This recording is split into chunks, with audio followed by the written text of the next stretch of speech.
ആരെങ്കിലും രാത്രിയിൽ എഴുന്നേറ്റാൽ, ഈ പ്രയോഗത്തിൽ നിന്ന് ചില ഉലമാക്കൾ പറയുന്നത് രാത്രിയിൽ അവിചാരിതമായി ഉദ്ദേശിച്ച സമയത്തിന് മുമ്പേ ഉള്ള എഴുന്നേൽക്കലും അതിൽപ്പെടും, നമ്മൾ ഉദ്ദേശിച്ച ഒരു ടൈമിൽ എഴുന്നേൽക്കലും പെടും. രണ്ടും അതിൽ ഉൾപ്പെടുന്നതാണ്. അങ്ങനെ എഴുന്നേറ്റാൽ ഫഖാല ലാ ഇലാഹ ഇല്ലല്ലാഹു വഹ്ദഹു ലാ ശരീക ലഹു ലഹുൽ മുൽക്കു വലഹുൽ ഹംദു വഹുവ അലാ കുല്ലി ഷൈഇൻ ഖദീർ.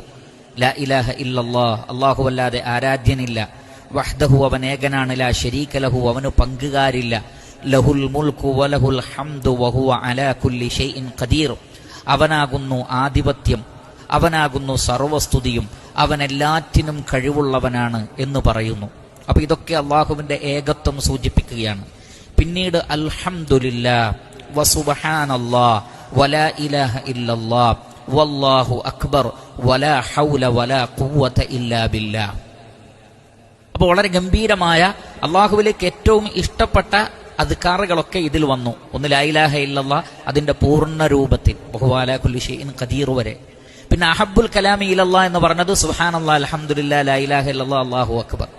ലാ ഹൗല വലാ ഖുവത ഇല്ലാ ബില്ലാഹ് എന്നുള്ളത് കൻസുൻ മിനൽ ജന്ന എന്നാണ്, സ്വർഗ്ഗത്തിൽ ഒരു കൻസാണ് ലാ ഹൗല വലാ ഖുവത ഇല്ലാ ബില്ലാഹ്. ഗംഭീരമായ ദിക്റാണ്.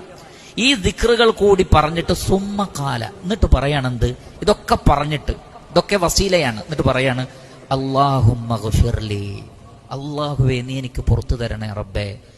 ഔ ദഅ, അല്ലെങ്കിൽ എന്തെങ്കിലും ഒരു കാര്യം ദുആ ചെയ്തു, അല്ലാഹുവേ എന്റെ കടങ്ങൾ തീർത്തു തരണേ, അല്ലാഹുവേ എന്റെ രോഗം മാറ്റണേ, അല്ലാഹു എന്റെ കുടുംബത്തിന് ബറക്കത്ത് നൽകണേ, അല്ലാഹു എന്റെ മക്കളിൽ കൺകുളിർമ നൽകണേ എന്നിങ്ങനെ എന്ത് കാര്യവും ഇങ്ങനെ പറഞ്ഞ് ദുആ ചെയ്താൽ ഉസ്തുജീബ, അതിന് ഇജാബത്തുണ്ട്, അതിന് ഉത്തരം കിട്ടും, ആ പ്രാർത്ഥനക്ക് ഉത്തരം കിട്ടും.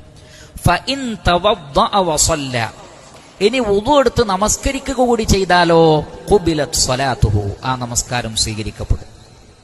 അപ്പോൾ ഉറങ്ങി എഴുന്നേറ്റ ഉടനെ തന്നെ ഒരാൾ അള്ളാഹുവിനെ ഓർത്ത് ഇങ്ങനെ പ്രാർത്ഥിച്ചാൽ ആ വ്യക്തിയോട് അള്ളാഹുവിന് പ്രത്യേകമായൊരു ഇഷ്ടമുണ്ടാകും.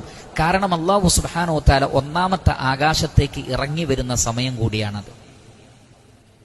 ഏതൊരു രാത്രിയുടെയും അവസാനയാമത്തിൽ അല്ലാഹു സുബ്ഹാനഹു വ തആല ഭൂമിയിലേക്ക്, അഥവാ ഭൂമിയോട് ഏറ്റവും അടുത്ത ഒന്നാമത്തെ ആകാശത്തേക്ക് ഇറങ്ങി വരുന്നുണ്ട്. ആരുണ്ട് എന്നോട് ദുആ ചെയ്യാൻ, അവർക്ക് ഞാൻ ഉത്തരം നൽകാം. ആരുണ്ട് എന്നോട് ചോദിക്കാൻ, അവരുടെ ആവശ്യങ്ങൾ ഞാൻ തീർത്തു കൊടുക്കാം. ആരുണ്ട് എന്നോട് പാപമോചനം തേടാൻ, അവരുടെ പാപങ്ങൾ ഞാൻ പുറത്തു കൊടുക്കാം. ആരുണ്ട് അള്ളാഹുവിന്റെ മാർഗത്തിൽ നല്ല കടം നൽകാൻ, അവർക്ക് ഞാൻ ഇരട്ടിയായി നൽകാം എന്നൊക്കെ പറഞ്ഞുകൊണ്ട് ഒന്നാമത്തെ ആകാശത്തേക്ക് അള്ളാഹു ഇറങ്ങി വരുന്ന സമയമാണ്.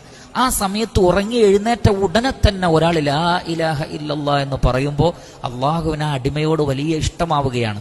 പിന്നീട് ഈ അദ്കാറുകളൊക്കെ പറയുമ്പോൾ ആ അടിമയോട് റഹ്മാനായ റബ്ബിന് കൂടുതൽ ഇഷ്ടമാവുകയാണ്. കാരണം അള്ളാഹു പറയുന്നത് ഫദ്കുറൂനി അദ്കുറുക്കും, നിങ്ങൾ എന്നെ ഓർത്താൽ ഞാൻ നിങ്ങളെ ഓർക്കാം എന്നാണ്. അപ്പൊ നമ്മൾ അള്ളാഹുവിനെ ഓർക്കുമ്പോൾ അള്ളാഹു തീർച്ചയായും നമ്മെ ഓർക്കും.